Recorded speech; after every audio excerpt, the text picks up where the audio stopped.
Hundreds of millions of dollars worth of everything from food and toiletries to electronics is stolen every year. And the problem is only getting worse. The trucking and transportation industry is dealing with a cargo theft crisis, they say. Most recently, a Florida truck driver was found dead in Glynn County while transporting cars down to Miami. Several of those cars were taken from his truck. Investigative reporter Riley Phillips is in the studio now with this growing problem and what's being done to try and curb it. And Riley, trucking companies here on our First Coast are among those trying to deal with these thefts.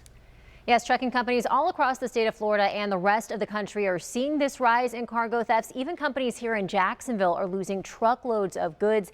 Industry leaders tell me the perpetrators are getting more sophisticated, and they're now calling on the federal government to step in.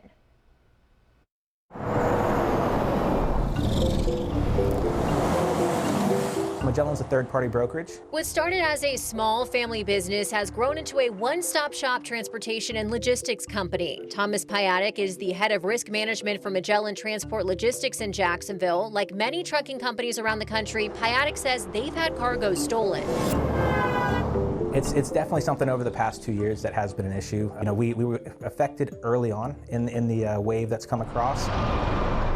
Piatek says they've dealt with cases of identity fraud, where someone steals a carrier's information and poses as that company. They'll go in, they'll pick up the load, they'll hire another carrier who's completely unwitting to this information, and they will pick up the load from point A, and instead of taking it to where we think they're taking it, they'll take it to another warehouse where it'll be unloaded. They think they've done their job fine, and we don't find out till 2 days later when it misses the other delivery. At that point, it's been offloaded at that warehouse, most likely put onto another truck, moved out from there, and all trace of it is gone. It's a problem that has grown over the last 5 years. Keith Lewis, the vice president of operations at Verisk CargoNet, which tracks cargo theft data, says it got worse around the COVID-19 pandemic. And from 2020 to 2024, we saw almost 100% increase overall in supply chain theft. According to data collected by Verisk CargoNet, there were more than 3,500 cargo thefts reported across the U.S. and Canada in 2025. 124 of those were done in Florida, which ranks within the top 10 states for the most cargo theft activity. So how is this happening?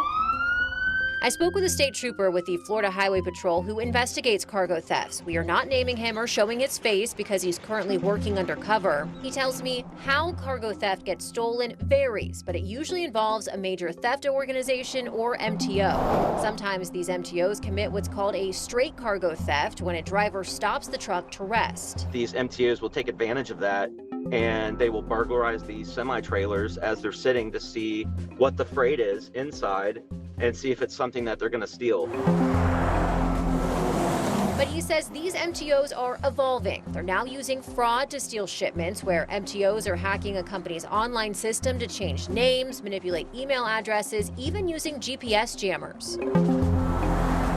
A lot of these shipments are utilizing online platforms to post these shipments, and these major theft organizations are committing fraud to target these shipments online. Food and beverages are some of the top items targeted, making up 34% of the thefts in the state of Florida last year, along with vehicles and electronics.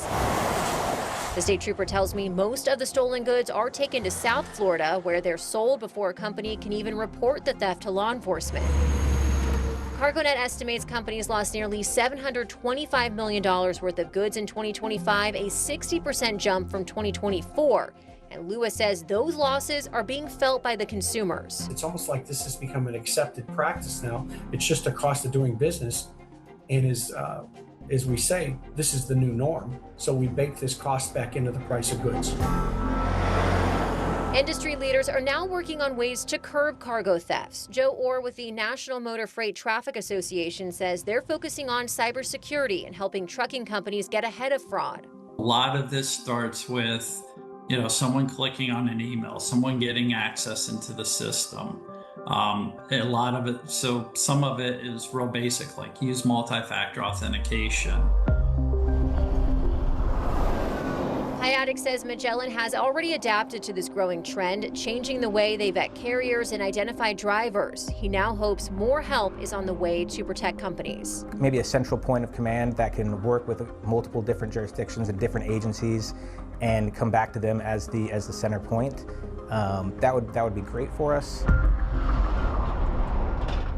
Now, the federal government has taken notice. A spokesperson for the U.S. Department of Transportation tells me the agency has collected feedback from the trucking industry and is currently putting together a full report that is due to Congress later this year. The U.S. House of Representatives also recently passed the Combating Organized Retail Crime Act to help tackle this growing crisis. The bill is currently being discussed in the Senate. Heather.